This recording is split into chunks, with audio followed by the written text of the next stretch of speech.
I am going to mend my jacket here. As you can see, this is my favorite jacket. It broke about 2 months ago, and I didn't want to disobey the Gail commandments and spend money on anything other than food and bills. But I got a $50 present for Christmas, so I'm going to put the zipper back in this. The zipper broke. Looks like they use navy blue thread. So I'm going to take out all the threads here, put them in the garbage can. I've got enough navy blue thread that I think I can. I was debating between using black or navy blue. This bobbin's obviously going to run out on me, so I'm probably going to end up in mid-sewing project having to put a new bobbin. But I'm going to put the blue thread on the machine. Right now I'm taking all these threads out and preparing for the zipper. I had to order a 29-inch zacket zipper. Okay, so let me just go ahead and work on taking all these threads out.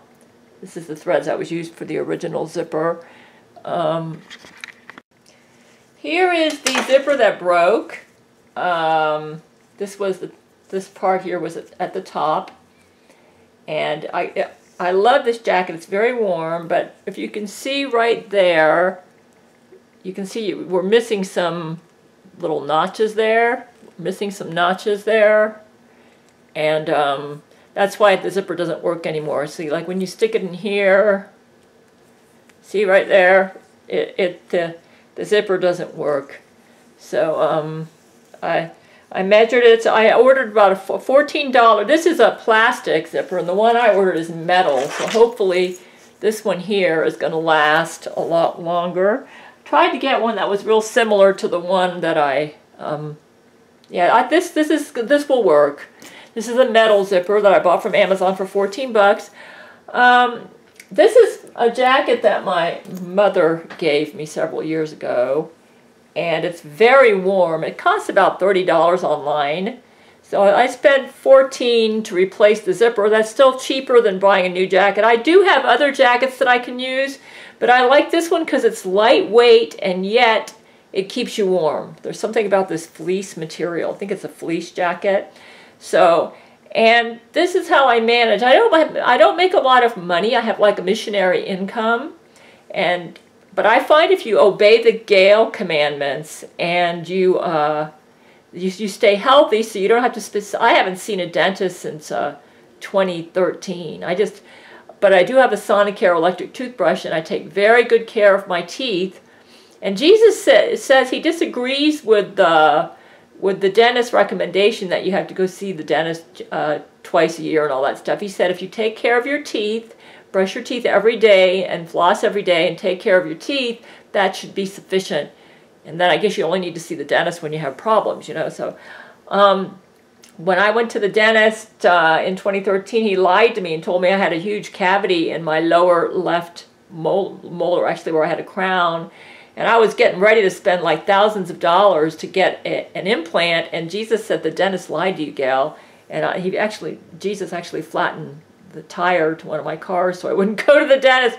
Anyways, I'm getting off the subject. So the point is, I find that if you follow the Gail commandments and you don't go into debt, because Jesus doesn't like Christians to take out loans or go into debt.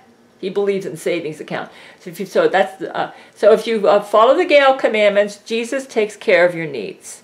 Not your wants, but your needs. So anyways, I'm going to be sewing this zipper today and make this jacket workable. I got a $50 gift card from one of my Patreon supporters, and so this isn't a violation of the Gail commandments because I'm using my Christmas present to do this. And I also ordered some more underwear. I like Hanes cotton briefs. I wear a size 8. Extra large. It shrinks because I do laundry all the time to obey the Gail commandments. One side here seems a little longer than the other. But I can make this work. I can make this work. So I'm getting ready to set up my sewing machine. Let's take all the thread out here and then I'll start sewing. So I'm just saying, I learned how to sew when I was in high school because I wanted to go to Bible college and I couldn't afford to buy dresses, so I learned how to sew. And you can also buy books like Singer's Sewing Essentials with pictures in it, and it'll teach you how to sew. So I've learned over the years how to get by on little income. I cook all my own food. I never eat out. I sew a lot of my clothes. I do a lot of mending, and, you know, making what I have last longer. I have an underwear that's got a hole in it that I'm going to patch too. So anyways, you can, and I cut my own hair so I don't have to go to the beautician, and, you know, it's amazing, and I never get sick because I obey the Gail commandments. And so I find if you just obey Jesus, if you obey the Gail commandments, it saves you a lot of money, and you're able to live on like a missionary's income. So that's how I do it. Oh, where's the, oh, here it is. I'm going to use zigzag scissors and cut right here because, see that? That way it'll, because it's a little too long. Yeah, let's go right in there, cut that. Zigzag scissors. There we go. Okay, that way what I'm going to do right now is I'm going to pin this into place before I sew using pins. So I'm going to work on that right now. Okay, the zipper is closed and I'm pinning it. I wanted to get a little higher, but I think that's as high as I can get. So I'm trying to make it so that this is a covered separating zipper. I'm trying to make it so the edges come right in the middle of the zipper, but it needs to be closed while I'm doing this. Ouch! Ooh, goodness. So I'm pinning all the way down right now. Here we go. All right. Okay, what I had to do was I had to pin the zipper in with it closed so that I could figure out, you know, exactly where the zipper goes on this. Let's see. Zipper with it closed. And now I'm going to open it up so I can start sewing. Whoa. Okay, so I know where it goes. So now I put the foot in there for the sewing, and I'm going to start sewing. The zipper foot. Okay, I'm trying to sew here. I had to adjust the tension because it seems like, okay. I'm following the old sewing line because I can see where it was. Okay, so I'm doing, this is a zipper foot. Yeah. Okay, so here we go. Okay, I have done this side here. It took some doing because this is thick material here. But, so I sewed this side. I had to move this thing around so that like when I was sewing here, I had to move this down here so I could sew.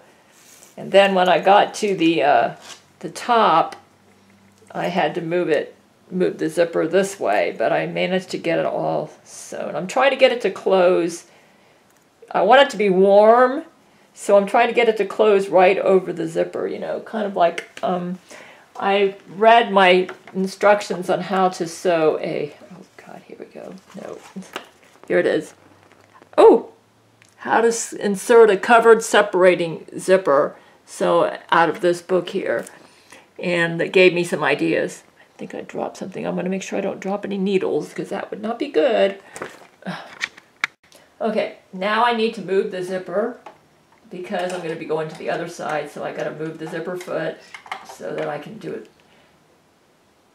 They recommend you sew from bottom to top and then switch the zipper foot. Here, let's switch the zipper foot. There we go. Okay. Okay, there we go. Okay. Now, let's make sure this will work. Yeah, that's perfect. So now I can sew like this. Okay, so now I'm going to do the same thing on this side, going from bottom to top, and okay, let's try back stitching so that I'll have, so that I can make it so it'll be a strong stitch. Oh, boy, I'm telling you, this is tough because there's really thick material here. All right, there. Now let's go forward. All right. Hope I don't break my needle. Probably should have used a thicker needle. All right. No, I don't want to do that. All right. Oh boy, this is just like tough. Whew. Oh, yep, it broke the thread. It's this, I need a thicker needle for this. You know what? I might put in a thicker needle. Let me do that. My vision's not as good as it was, so I actually have to put a light up here, and to put the needle in, I got to put my finger behind the needle so I can see the hole. I'm getting old, man. So that's one's, finally, got this, I got the thicker needle in there, and wow, I'm telling you. Okay, now let's see if I can sew this without the needle getting stuck. All right, here we go. Pull it in here. Yeah, that seems to help a little bit. All right, let's go backwards. Oops. Oh boy. All right. Yeah, that helps. Putting in a thicker needle helps. Now let's see if we go forward. Out. Yep. Woo! Okay, let's go ahead and do this side now. Okay, I'm finished. It's, for some odd reason, one side is a little longer than the other, but you can barely tell when I wear it, you know. I don't know how that happened. But see, it zips all the way. Right there. So I'm back in business. I got my favorite. For some odd reason, this side stretched out. I don't know why. But it's okay. It doesn't look, I mean, it's fixed. My favorite jacket is fixed. I love this one. It's, besides, nobody's going to notice on this, you know. So, for some odd reason, oops. Oh, wow, I didn't mean to get that. You know what, I think I'm going to see if I can sew that a little bit more in. Yeah, let me do that. Okay, it works. This side, for some odd reason, comes out a little bit longer than this side, but I'm not going to, I got it to work, so see, like right down there, see that? But I got it, the main thing is it keeps me warm. You'd have to have a sharp eye to notice this down here, but I don't care. I don't know why this side stretched out more. The material just... But anyways, it's good enough for me. I might need to get an iron and just put that on right there. So right here. Because I want it to be warm. I tried to get it to cover the zipper so that the air wouldn't be able to go in through here and make me cold. But okay, I'm done.